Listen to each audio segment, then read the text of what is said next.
Praise the lord. ప్రభువైన యేసుక్రీస్తు నామములో ఈ ఉదయకాలమందు మీ అందరికీ కూడా శుభములు తెలియజేస్తూ ఉన్నాను.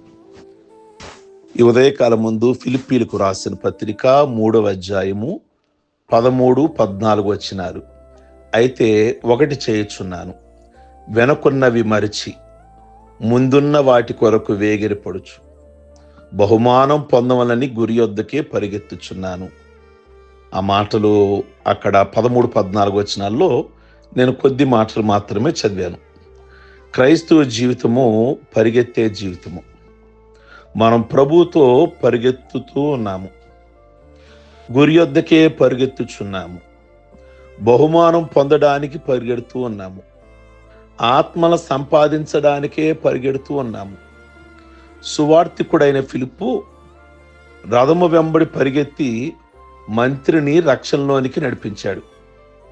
గెహజీ నయమాను రథం వెంబడి పరిగెత్తి కుష్ఠరోగం తెచ్చుకున్నాడు కదా. జాగ్రత్త. రక్తము చిందించడానికి, పాపము చేయడానికి అనేకులు పరిగెడుతూ ఉండగా మనం ప్రార్థన చేయడానికి పరిగెత్తాలి. దీనిలో విశ్రాంతికి తావు లేదు. ఎప్పుడూ కూడా ఏదో ఒక విధంగా దేవుని పని చెయ్యాలి.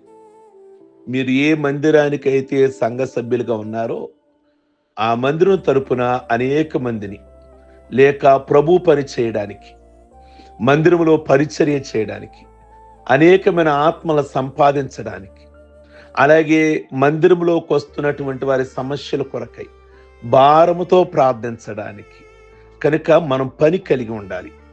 ప్రియ దేవుని బిడ్డలారా, ఈ విషయాలలో ఆసక్తిగా మనం ముందుకు పరిగెత్తాలి. దీనిలో విశ్రాంతి అనేది లేదు. మన విశ్రాంతి ఎప్పుడో తెలుసా? పరలోకములో ప్రభు పాదాల చెంత మాత్రమే. ప్రయాసలన్నీ మాని అని ఉందో చూసారా బైబిల్లో, ప్రకటన గ్రంథంలో? వారు తమ ప్రయాసలన్నీ మాని విశ్రాంతి పొందుచున్నారని. ఆ రోజు మాత్రమే మనకు విశ్రాంతి దేవుళ్ళో. ఈరోజు భూమి మీద ఉన్నంతసేపు ఏదో ఒక విధంగా దేవుని పని చేస్తూ ఉండాలి. అందుకే దేవుడు నిన్ను ఈ భూమి మీద ఈ సంవత్సరం కూడా సజీవ సంఖ్యలో నిన్ను నిలబెట్టారు. నీ కుటుంబం కోసమో, లేదా నీ స్వార్థం కోసమో, నీ పిల్లల కోసమో దేవుడు నిన్ను ఉంచారు అని అనుకోమాకు. దేవుడు నిన్ను జ్ఞాపకం చేసుకుంది ఆయన రాజ్య వ్యాప్తి జరగాలి అని.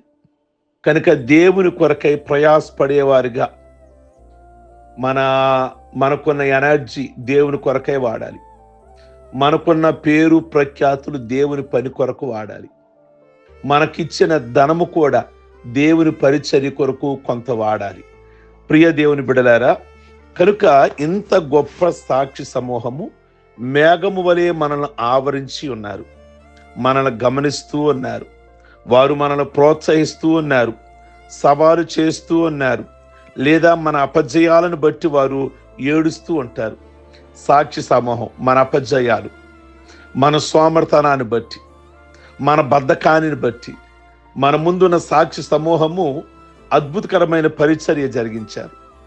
కనుక వాళ్ళు సవాలు చేస్తున్నారు. ప్రియ దేవుని బిడ్డలారా, మరి ఎలాగును పరిగెడుతున్నారు మీరు దేవుడి సన్నిధిలో? లాస్ట్ ఇయర్ ఏ విధంగా పరిగెత్తారు? ఈ సంవత్సరం దేవుడి సన్నిధిలో ఏ విధంగా పరిగెత్తాలనుకున్నారు? చాలా మందిని గమనిస్తే ప్రారంభంలో ఉన్న ఆసక్తి, ప్రారంభంలో ఉన్న భయము సీనియారిటీ వచ్చిన తర్వాత చాలా మందిలో తొలగిపోద్ది. ప్రారంభాలలో పరిగెత్తేవాళ్ళు ప్రార్థనకు వచ్చే విషయంలో కానీ, సంఘ క్రమాల విషయంలో కానీ, లేక వాక్యము భయము విషయంలో కానీ, ఏ విషయంలోనైనా దేవునికి ఇచ్చే విషయంలో కానీ, ఏ విషయంలోనైనా టోటల్గా చాలా భయంగా ఉండేవాళ్ళు. సంవత్సరాలు పెరిగే కొలది సీనియారిటీ సంపాదించుకున్నామన్నాక చాలా మంది భక్తిహీనులు అయిపోయారు. అక్కడే జారిపోయారు చాలా మంది. అందరూ అంటే అందరూ అని కాదు, కొంతమంది సంవత్సరాలు పెరిగిన ఆ మొదటి విధేయత, మొదటి ప్రార్థన, మొదటి పరిశుద్ధత, మొదటి పరిచర్య అలాగే ఉన్నవాళ్ళు కూడా లేకపోలేదని జ్ఞాపకం చేస్తున్నాం. కనుక మీ బహుమానం కోసం మీరు పరిగెత్తాలి. రేపు ప్రభు పరలోకంలో బహుమానం ఇస్తారు కనుక ప్రియ దేవుని బిడ్డలారా, వెనుకున్నవి మరచి వెనుకొన్నవి లక్ష్య పెట్టక గత అపజయాలను మర్చిపోండి. నిరాశపడమాకండి. గతాన్ని ప్రక్కన పెట్టేసేయండి. మహాత్మా గాంధీ గారు ఇంటర్ ఫెయిల్ అయ్యారట. కానీ ఎంత గొప్పవాడయ్యారు. రామానుజన్ గారు తెలుసు కదా, ఆయన గణిత శాస్త్రజ్ఞుడు, మంచి మేధావి. ఆయన లెక్కలు తప్ప అన్ని సబ్జెక్టులు ఫెయిల్ అయిపోయారు. కానీ ఈరోజు ప్రపంచంలో ఒక ప్రఖ్యాతిగాంచినటువంటి ఆయనగా, ఆ పేరు కలిగిన వాడిగా మనం గమనిస్తాము. ప్రియ దేవుని బిడ్డలారా, నన్ను బలపరుచువాని అందే నేను సమస్తము చేయగలను. కనుక వెనుకొన్నవి మర్చిపోండి, అపజయాలను పక్కన పెట్టండి. వెనుకొన్న వాటి కోసం నిరాశ పడకుండా ముందు ఏం చేయాలి అనేది ఆలోచించండి. మన సొంత బలమునందు జ్ఞానమునందు అతిశయపడవద్దు. శక్తి చేత గాని బలము చేత గాని నా ఆత్మ చేతని ఇది జరుగునని ప్రభు సెలవిస్తున్నారు. శక్తి వల్ల బలం వల్ల కాదు, దేవుని ఆత్మ ద్వారా ఇది జరిగిస్తానని ప్రభు సెలవిస్తున్నారు. సైతాను మన అపజయాలను పాపాలను జ్ఞాపకం చేస్తూ ఉంటాడు. అయితే యేసయ్య రక్త బలము మనల్ని ముందుకు తీసుకొని వెళ్ళేలాగా చేస్తుంది. గొర్రెపిల్ల యొక్క రక్తమును బట్టి, తామిచ్చిన సాక్ష్యమును బట్టి వారు సాతానును జయించి ఉన్నారు. కాబట్టి సాక్ష్యం ఇయ్యాలి. ప్రియ దేవుని బిడ్డలారా, వెనక ఆ జయాలను గూర్చి అతిశయపడద్దు. గతంలో మనకు అతిశయాలు కలిగినాయి, వెనక వాటిని జ్ఞాపకం చేసుకుంటూ ఈరోజు భక్తిలో ముందుకు సాగకుండా గతమే గుర్తు చేసుకుంటా, గతంలో నేను ఇలా భక్తి చేశా, ఇలా పరిచర్య చేశా, ఇలా సేవ చేశా అని ఇప్పుడు మౌనంగా ఉండమని కాదు. కనుక జ్ఞాపకం చేసుకోండి. దేవుని యొక్క వాక్యములు ఈ సంవత్సరం ఏ విధంగా ఉండాలని ప్రభు నిన్ను కోరుతున్నారు. ఒక శిల్పి శిల్పాలు చెక్కుతూ ఉన్నాడు. అలాగున చెక్కిన శిల్పాలకి ఆయన అనేకమైన బహుమానాలు పొందాడు, బహుమతులు వచ్చాయి. ఓ రోజున ఒక స్నేహితుడు వచ్చి తాను చెక్కిన దానిలో ఏది బెస్ట్, ఏది మంచిది అని అడగగా తడుంగోకుండా ఈయన అన్నాడు, ది నెక్స్ట్ అని జవాబిచ్చాడు. అవును, దేవుడు మనందరికీ గొప్ప ఉద్దేశం కలిగి ఉన్నాడు. మనందరి విషయంలో గొప్ప ఉద్దేశం కలిగి ఉన్నాడు. అండ్ ఇంకా నెక్స్ట్ ఎలా చేయాలి, వీళ్ళని ఎలా జ్ఞాపకం చేసుకోవాలి, ఇప్పటివరకు ఎలా, భవిష్యత్తులో ఎలా, నెక్స్ట్ ఏంటి అని దేవుడు ఒక ఆలోచన కలిగి ఉన్నాడు. ఈ ఉదయకాలం ముందు నీ విషయంలో కూడా, ఈ ఉదయకాలం ముందు మీ విషయంలో కూడా గత సంవత్సరాలన్నీ దేవుడు కాపాడాడు. అనుదినము కూడా ఆయన అద్భుతాలు మన పట్ల జరిగించారు. మనం ఎన్నో చూసాం. మన కళ్ళ ఎదుట క్యాన్సర్ వ్యాధులు కూడా బాగయ్యాయి. గొప్ప సమస్యలకు దేవుడు అద్భుతకరంగా పరిష్కారం ఇచ్చాడు. ప్రార్థనకు జవాబుగా తప్ప దేవుడు గొప్ప కార్యాలు చేయలేదు. కేవలం అద్భుతాలు జరగడానికి కారణం ప్రార్థనే. అయితే వీటితో తృప్తి పొందిదమా? ఎంత మాత్రము కాదు. వీటికంటే గొప్ప కార్యాల కొరకు అడగాలి. అడుగు వాటన్నిటికంటే, ఊహించు వాటన్నిటికంటే అధికముగా చేసే దేవుడు. ముందున్న వాటి కొరకు వేగురు పడాలి. ఆత్మలో వేగరము, ఆత్మలో మంట, ఆత్మలో ఆసక్తి మనం కలిగి ఉండాలి. ముందు కాలంలో దేవుడు మన కొరకు మంచి తలంపులు కలిగి ఉన్నాడు. నేను మిమ్మల్ని గూర్చి ఉద్దేశించిన సంగతులను నేను ఎరుగుదును. రాబో కాలముందు మీకు నిరీక్షణ కలుగునట్లుగా అవి సమాధానకరమైన ఉద్దేశంలే కానీ హానికరమైనవి కాదు. ఇర్మియా 29:11. దేవుడు మీ కుటుంబాల పట్ల ఈ ఉదయ కాలమందు ఒక చక్కటి ఉద్దేశాలను కలిగి ఉన్నాడు. ప్రియ దేవుని బిడ్డలారా, కనుక మన కొరకు ఒక మంచి తలంపులు కలిగి ఉన్నాడు. ఏలియా ప్రవక్తను చంపుతానని యెజబెల్ రాణి చెప్పింది. వెంటనే ఏలియా ప్రవక్త అరణ్యానికి వెళ్ళి బదరి వృక్షం కింద కూర్చొని ప్రార్థన చేస్తాడు. మరణాపేక్ష కలిగిన వాడై దేవునితో, దేవా నన్ను తీసుకో అంటాడు. అసలు దేవుడు ఆయనకు మరణమే పెట్టలేదు. మరణము చూడకుండా పరలోకానికి వెళ్ళిన వారిద్దరే, హానోకు, ఏలియా. అసలు దేవుడు ఏలియాకు మరణమే పెట్టలేదు. అయితే పిరికివాడై మాట్లాడుతున్నాడు.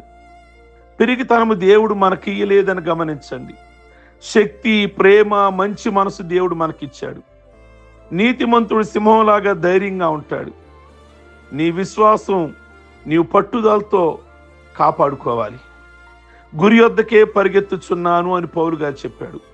గురి లేని వాని వలె నేను పరిగెత్తటలేదు, గాలిని కొట్టినట్లు నేను పోట్లాడటలేదు గాని అందరికీ ప్రకటించిన తరువాత నేను భ్రష్టుణ్ణైపోదునేమో అని నా శరీరమును నలగొట్టుకొని దాన్ని లోపరుచుకొనుచున్నాను. మన జీవితాలలో గురి కలిగి ఉండాలి.